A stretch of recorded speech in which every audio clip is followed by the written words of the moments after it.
আল্লাহ আমারে বলতো, আইয়ুব কেমন আছো? আল্লাহ আমাকে বলতো, আইয়ুব তুমি কেমন আছো?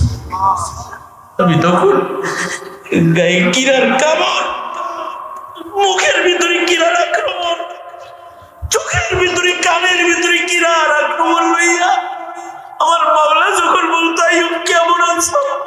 তখন আমি বলতাম, আল্লাহ আলহামদুলিল্লাহ, আলহামদুলিল্লাহ, আলহামদুলিল্লাহ। আল্লাহ আমি ভালো আছি, আমি খুব আরামে আছি।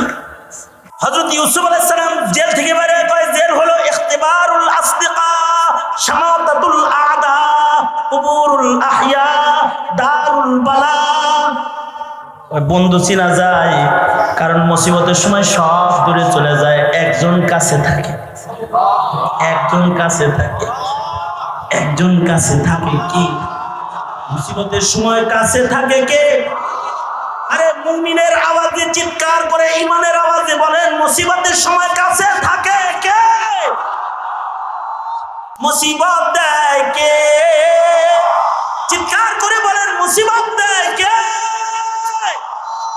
এ কারণে মুসিবতে পড়লে মুমিনের ঈমান নষ্ট হয় না।